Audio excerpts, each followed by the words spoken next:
Assalamualaikum warahmatullahi wabarakatuh. Selamat pagi teman-teman sekalian. Pada kesempatan kali ini kita akan belajar tentang pengantar penilaian kelas. Pada pengantar penilaian kelas kita akan membahas apa itu pengukuran, penilaian, dan evaluasi. Karena masih banyak yang memahami bahwa pengukuran, penilaian, dan evaluasi adalah sesuatu yang sama. Padahal sebenarnya ketika kita berbicara tentang ketiga hal ini, maka evaluasi adalah rumah besarnya yang di dalamnya ada proses penilaian, ada proses pengukuran dengan menggunakan alat ukur baik tes maupun non-tes. Oke, kita lanjut. Ketika kita berbicara ketiga hal ini, kita harus mengetahui perbedaan antara pengukuran, penilaian, dan evaluasi. Kita awali dulu dengan pengukuran. Dalam kehidupan sehari-hari, kita tidak bisa terpisah dari proses pengukuran. Segala hal, segala sesuatu pasti akan terkait dengan proses pengukuran. Nah, proses pengukuran ini pada intinya adalah kegiatan untuk menentukan angka bagi suatu objek secara sistematik. Sehingga dari hasil pengukuran pasti akan ada angka tertentu terkait dengan apa yang telah digambarkan karakteristik suatu alat ukur, maka pada prinsipnya alat ukur yang digunakan harus memiliki bukti kesohihan atau validitas dan bukti kehandalan atau reliabilitas yang tinggi. Proses pengukuran itu ada dua macam, ada yang bersifat kuantitatif, ada yang bersifat kualitatif. Untuk pengukuran yang bersifat kuantitatif, maka dia memiliki tiga macam perbedaan. Yang pertama, pengukuran yang dilakukan bukan untuk menguji sesuatu. Contohnya seperti apa? Contohnya adalah seorang penjahit yang mengukur panjang kain atau lebar kain sehingga dia akan bisa membuat lengan baju atau membuat celana. Misalnya, ini adalah proses pengukuran yang tidak ditujukan untuk menguji sesuatu. Yang kedua adalah pengukuran yang dilakukan untuk menguji sesuatu. Contohnya seperti apa? Contohnya adalah menguji daya tahan mesin sepeda motor atau menguji daya tahan lampu pijar untuk mengetahui apakah mesin sepeda motor atau lampu pijar tersebut bagus. Kemudian yang ketiga adalah pengukuran yang digunakan untuk menilai. Nah, ini biasanya kita gunakan dalam proses kegiatan belajar mengajar. Tujuannya untuk apa? Untuk mengetahui kemajuan belajar peserta didik dalam rangka mengisi nilai rapot misalnya. Atau untuk mengetahui tingkat pemahaman peserta didik. Kita lakukan proses pengukuran terhadap apa yang telah mereka pelajari. Nah, inilah yang kita sebut dengan proses pengukuran.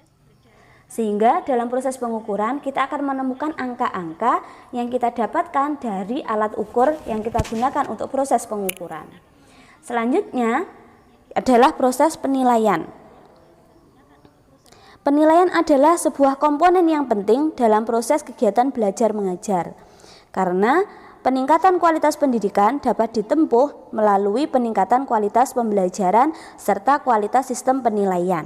Jika proses penilaiannya bagus, maka proses pembelajaran juga akan menjadi bagus, kualitasnya akan menjadi lebih bagus. Nah, apa itu penilaian? Menurut Nana Sujana, penilaian adalah sebuah proses yang digunakan untuk menentukan nilai dari suatu objek dengan menggunakan suatu ukuran atau kriteria tertentu. Sehingga proses pemberian nilai tersebut berlangsung dalam bentuk interpretasi yang diakhiri dengan judgement.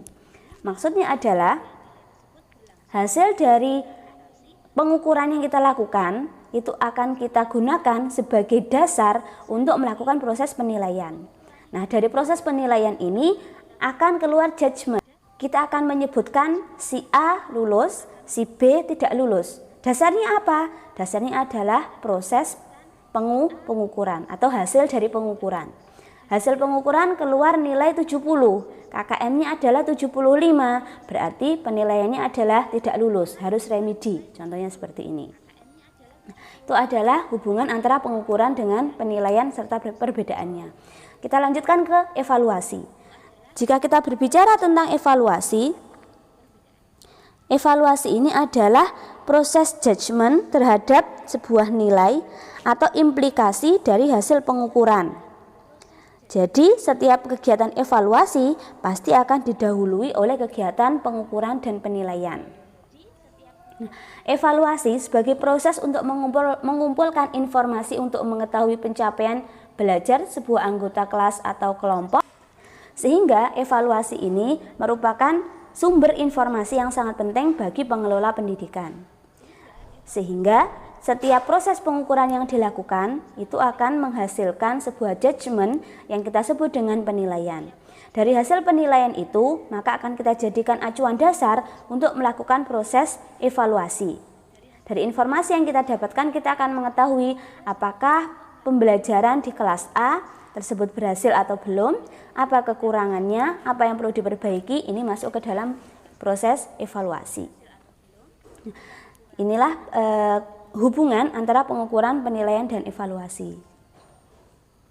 Kemudian kalau kita berbicara tentang ruang lingkup penilaian kelas. Ketika kita berbicara ruang lingkup penilaian kelas, maka kita akan berbicara tentang fungsi penilaian pendidikan, prinsip yang digunakan dalam penilaian, kemudian penilaian hasil belajar itu harus berdasarkan pada apa? Kita bahas satu persatu. Fungsi penilaian pendidikan. Pada penilaian pendidikan, kita bertujuan menggunakan proses penilaian untuk mengukur keberhasilan peserta didik dalam belajar. Jadi apakah peserta didik itu paham dengan materi yang dipelajari atau belum? Apakah dia bisa dinyatakan berhasil lolos dari KKM atau belum? Nah, itu adalah fungsi dari proses penilaian. Dan itu semua acuannya adalah pengukuran menggunakan alat ukur yang tepat, baik tes maupun non-tes. Kemudian penilaian digunakan untuk mengukur keberhasilan guru atau dosen dalam mengajar, sehingga akan diketahui bagaimana umpan balik dari proses pembelajaran yang dilakukan oleh guru dan dosen. Tanpa adanya proses penilaian, maka kita tidak akan tahu apakah guru atau dosen tersebut berhasil dalam proses pembelajaran, dalam proses kegiatan belajar atau belum.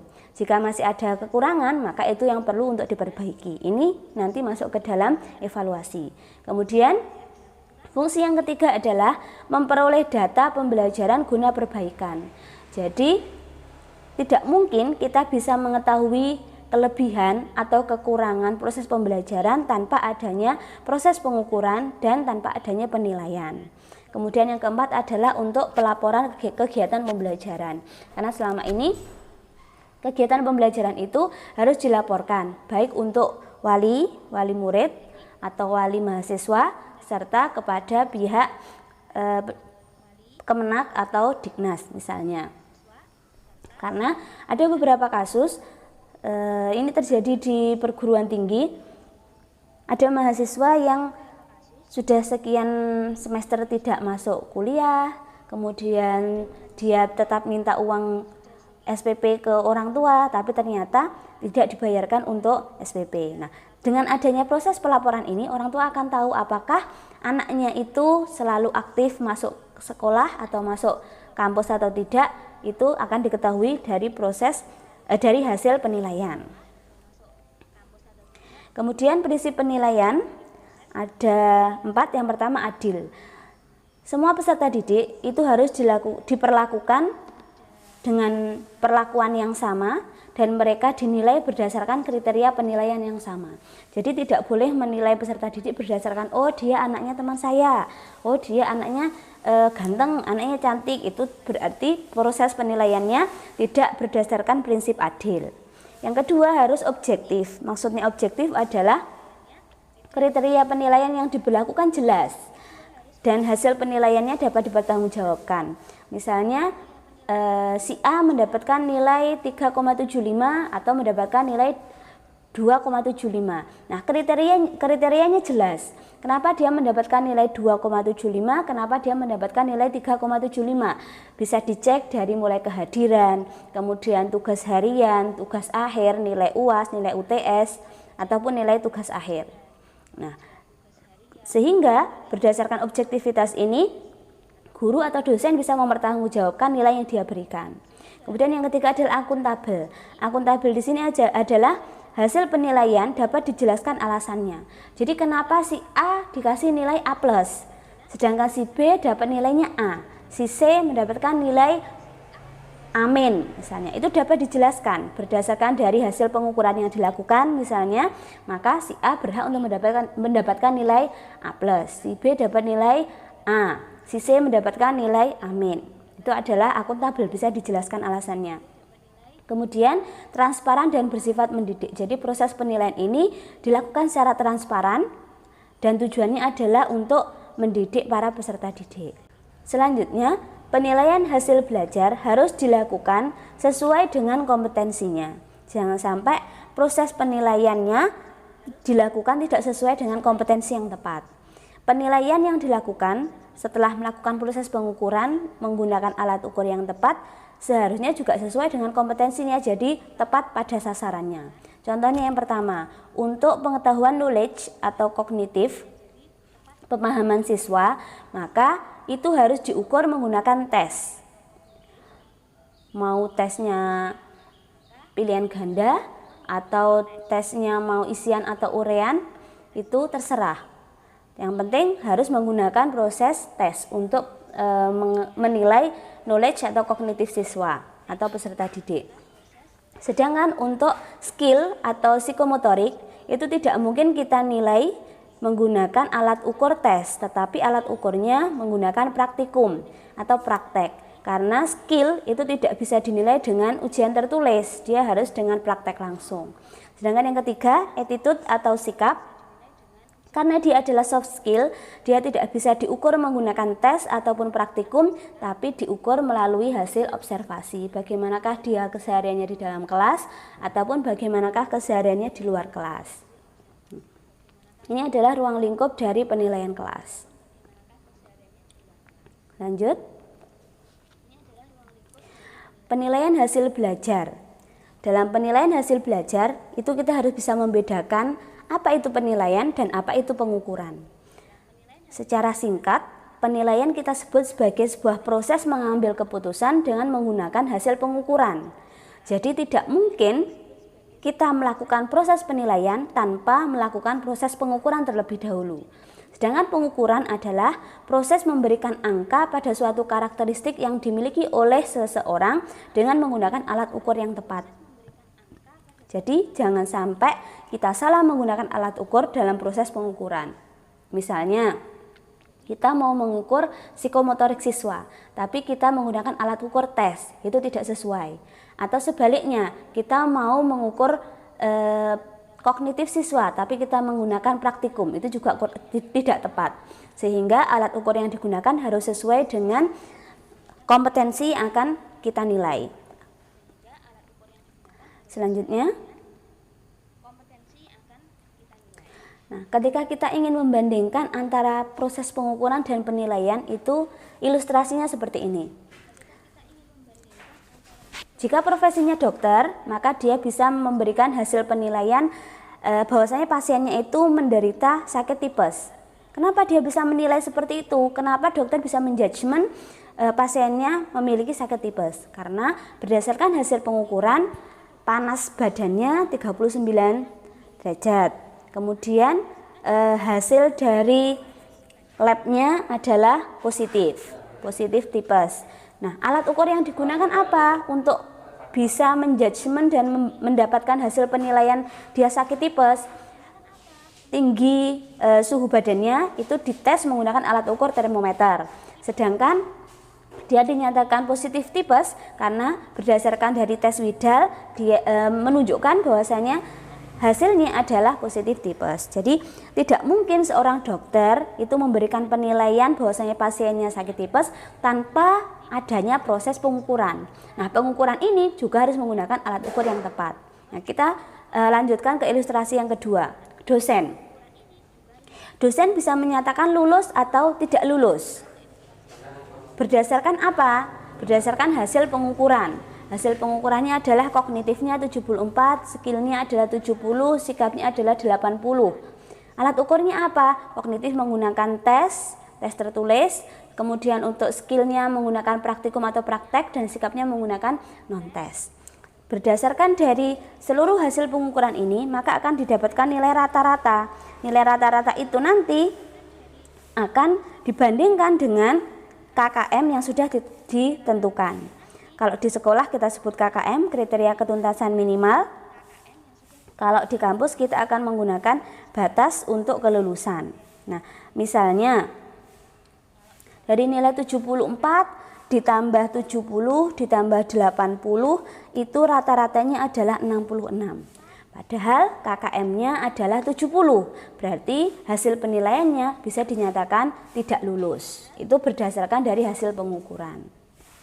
Oke, perbandingannya seperti ini bisa dipahami. Kita lanjutkan. Kita lanjutkan ke penilaian hasil belajar. Dalam penilaian hasil belajar itu kita membutuhkan yang namanya input. Jadi mahasiswa atau siswa yang akan kita nilai itu kita sebut sebagai input. Mereka ini anak-anak yang akan kita ajar dengan materi pelajaran yang kita ampu. Nah, input ini mereka akan melakukan proses pembelajaran. Nah, proses pengukuran itu dilakukan selama proses pembelajaran ini. Mulai dari mereka belajar di kelas, mereka diobservasi dari setiap kegiatan di kelas maupun tugasnya. Kemudian mereka melalui tes, baik itu ulangan, harian, ataupun kuis. Tes pertama, tes kedua, ada UTS, ada UAS. Inilah seluruh proses kegiatan pembelajaran yang kita tujukan untuk pengukuran pemahaman siswa, serta pengukuran kecakapan siswa terhadap mata pelajaran atau mata kuliah yang kita ajarkan. Sehingga outputnya adalah kita akan menilai apakah dia lulus atau tidak lulus. Bagaimana kita bisa menentukan dia itu lulus? Karena berdasarkan proses pengukurannya, dia memenuhi seluruh kriteria untuk dinyatakan lulus. Seperti itu. Ini ya gambarannya untuk penilaian hasil belajar. Selanjutnya kalau kita berbicara hubungan antara pengukuran, penilaian, dan evaluasi. Setelah kita berbicara panjang lebar, apa sih hubungan antara pengukuran, penilaian, dan evaluasi? Yang pertama adalah kesimpulan dari uraian di atas, hubungan antara pengukuran atau measurement, penilaian, assessment, dan evaluasi atau evaluation itu bersikap hierarkis. Jadi dia ada step-stepnya, ada tingkatan-tingkatannya. Sifat yang hierarkis ini menunjukkan bahwa setiap kegiatan evaluasi melibatkan penilaian dan pengukuran. Jadi jelas dari seluruh penjelasan tadi, untuk bisa melakukan sebuah kegiatan evaluasi harus melibatkan adanya proses penilaian dan pengukuran. Jadi kalau kita buat tangganya, kita buat tangga dari yang paling bawah, kita tentukan dulu alat ukurnya untuk melakukan proses pengukuran. Untuk yang kuantitatif menggunakan tes, untuk yang kualitatif menggunakan non-tes. Kemudian naik ke proses pengukuran. Dari proses pengukuran ini akan kita temukan angka-angka berdasarkan alat ukur yang sudah kita gunakan tadi. Maka inilah yang namanya penilaian.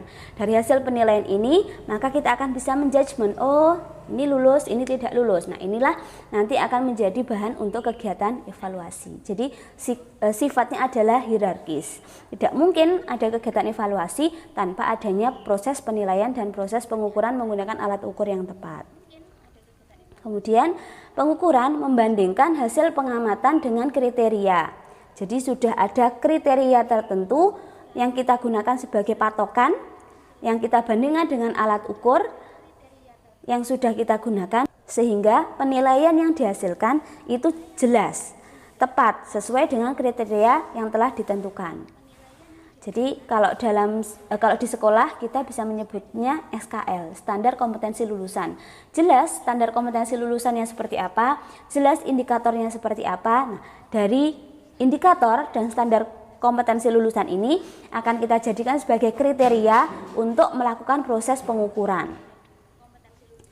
Oleh sebab itu, penilaian nanti bisa menjelaskan dan menafsirkan hasil pengukuran dengan tepat berdasarkan kriteria yang telah ditentukan. Sedangkan evaluasi adalah penetapan nilai atau implikasi suatu perilaku yang bisa dilakukan baik oleh individu maupun suatu lembaga. Jadi suatu individu atau suatu lembaga itu akan dinilai, akan ditetapkan nilainya berdasarkan dari hasil pengukuran dan penilaian, dan bisa ditentukan apakah kedepannya dia harus memperbaiki atau perlu mengembangkan.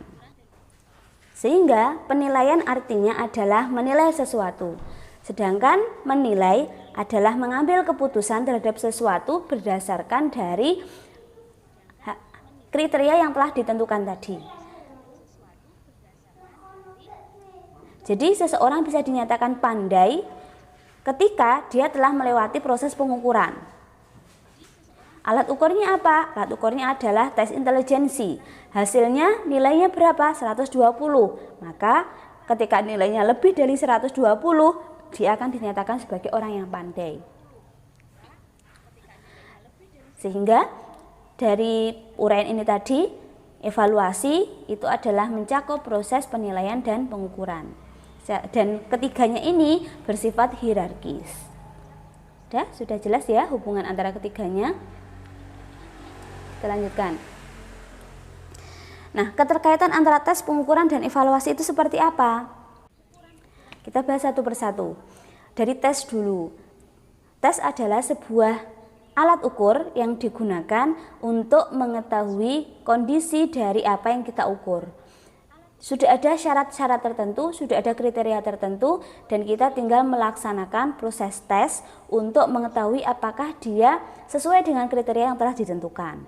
Kemudian measurement atau pengukuran di sini adalah proses untuk memberikan angka terhadap siswa atau terhadap peserta didik yang telah kita ukur menggunakan alat ukur berupa tes untuk yang kuantitatif, serta alat ukurnya adalah non-tes untuk yang kualitatif, tergantung dari kompetensi apa yang akan kita nilai.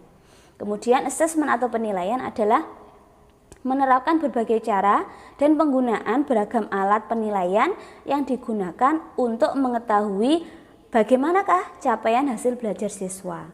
Jadi kita bisa menilai capaian hasil siswanya bagus berdasarkan dari proses pengukurannya. Kemudian evaluasi adalah kegiatan identifikasi untuk melihat apakah suatu program itu telah berhasil atau belum. Nah, nanti dalam evaluasi ini akan ditentukan apakah kedepannya harus diperbaiki atau cukup dikembangkan saja. Ini adalah keterkaitan dari keempatnya. Nah, keterkaitannya itu bisa kita gambarkan dalam bentuk diagram Venn. Berdasarkan gambar ini dapat kita pahami bahwasanya dalam proses pengukuran pasti di dalamnya ada proses tes dan non-tes. Karena tes dan non-tes adalah alat ukur untuk kegiatan pengukuran. Dan tes maupun non-tes dan pengukuran ini adalah bagian dari penilaian. Tetapi tidak semua proses penilaian yang di dalamnya ada pengukuran dan tes maupun non-tes merupakan evaluasi. Tetapi proses evaluasi pasti melibatkan baik proses penilaian, pengukuran menggunakan alat ukur, tes maupun non-tes. Bisa difahami ya? Untuk gambaran diagram Venn-nya. Kemudian untuk bagannya silakan diperhatikan. Untuk kegiatan evaluasi itu tidak bisa kita lakukan tanpa adanya hasil dari penilaian. Dari mana penilaian itu kita dapatkan?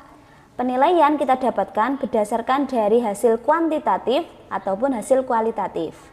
Kalau kuantitatif pasti dia bersifat angka-angka. Nah, yang angka-angka ini kita dapatkan dari proses pengukuran. Pengukuran itu otomatis dilakukan dari proses tes. Jadi tidak mungkin kita melakukan pengukuran tanpa adanya alat ukur tes. Nah, tes ini macam-macam. Ada tes yang berbentuk uraian dan ada tes yang berbentuk objektif. Ini ya untuk bagan yang kuantitatif. Sedangkan yang kualitatif itu tidak bisa dilakukan pengukuran, tetapi dia bisa dilakukan menggunakan non-tes. Nah, non-tes ini apa saja contohnya? Bisa menggunakan pengamatan atau observasi, bisa menggunakan wawancara. Jadi evaluasi ini adalah rumah besarnya, di dalamnya adalah proses penilaian. Jadi dari hasil penilaian maka akan dilakukan proses evaluasi atau bisa dievaluasi. Nah, penilaian ini ada yang kuantitatif, ada yang kualitatif. Yang kuantitatif didapatkan berdasarkan hasil pengukuran dari hasil tes alat ukurnya. Kemudian yang kualitatif karena dia tidak berupa angka, maka dia non pengukuran dan tidak menggunakan tes atau non tes, sehingga bisa dilakukan penilaian berdasarkan pengamatan dan wawancara. Jadi ini adalah bagian untuk keterkaitan antara tes, pengukuran, penilaian, dan evaluasi. Hierarkis ya. Kelihatan di sini mana yang rumah besarnya, mana yang bagian-bagian di dalamnya. Kemudian kalau kita berbicara tentang ruang lingkup evaluasi pembelajaran, kita akan berbicara tentang 4 hal. Yang pertama adalah dari domain hasil belajar. Dalam hasil belajar itu ada 3 kompetensi, jadi ada kognitif, afektif, psikomotorik. Jelas yang diukur, kognitif adalah pemahaman siswa, knowledge mereka, ini bisa diukur menggunakan alat ukur tes. Afektif ini adalah sikap mereka, ini menggunakan non-tes, bisa menggunakan pengamatan misalnya atau wawancara. Kemudian untuk yang psikomotorik dia adalah praktek, jadi untuk alat ukurnya harus menggunakan praktikum. Ini untuk domain hasil belajarnya. Kemudian dalam sistem pembelajaran itu juga ada 3 hal sistem pembelajaran yang akan kita nilai. Yang pertama adalah program pembelajarannya. Bagaimanakah program pembelajaran yang diberlakukan? Apakah sudah sesuai dengan kriteria yang diinginkan atau belum? Sudah sesuai dengan kriteria yang ditentukan oleh pemerintah atau belum? Kemudian proses pelaksanaan pembelajaran, apakah sudah sesuai dengan kriteria yang seharusnya diberlakukan atau belum? Dan bagaimanakah hasil pembelajarannya? Kemudian untuk proses hasil belajar itu ada 5 hal yang akan kita nilai. Yang pertama adalah bagaimanakah sikap siswa, bagaimanakah pengetahuan dan pemahamannya, bagaimanakah kecerdasan siswa, bagaimanakah perkembangan jasmani mereka, dan bagaimanakah keterampilan mereka. Dan yang keempat adalah penilaian berbasis kelas. Ada 5 hal yang kita nilai. Yang pertama adalah KI, KD, dan indikator mata pelajaran. Perlu diketahui apakah sudah sesuai dengan kriteria yang ditetapkan. Kemudian kompetensi rumpun pelajarannya bagaimana, kompetensi lintas kurikulumnya bagaimana, kompetensi tamatan atau SKL-nya bagaimana, dan kompetensi keterampilan hidup atau life skill-nya bagaimana. Ini adalah ruang lingkup evaluasi. Jadi kalau kita berbicara tentang evaluasi, maka kita akan membahas 4 rumah besar, yaitu dari keempatnya adalah domain hasil belajarnya, sistem pembelajaran, proses dan hasil belajar, serta penilaian berbasis kelas. Dan setiap rumah besar ini memiliki rumah kecil-kecil lagi, di mana setiap rumah kecil ini memiliki kriteria tertentu untuk dinyatakan lulus atau tidak lulus. Sehingga dari seluruh proses evaluasi ini ada proses penilaian dari setiap sub-subnya, dan proses penilaian itu tidak mungkin bisa dilakukan tanpa adanya proses pengukuran menggunakan alat ukur yang tepat. Sudah, ini adalah pengantar untuk penilaian kelas kita. Cukup sekian penjelasan dari saya terkait dengan pengantar penilaian kelas. Semoga bisa memberikan pemahaman untuk teman-teman sekalian. Syukran ala husni ihtimamikum wa akhran aqulakum. Wassalamualaikum warahmatullahi wabarakatuh.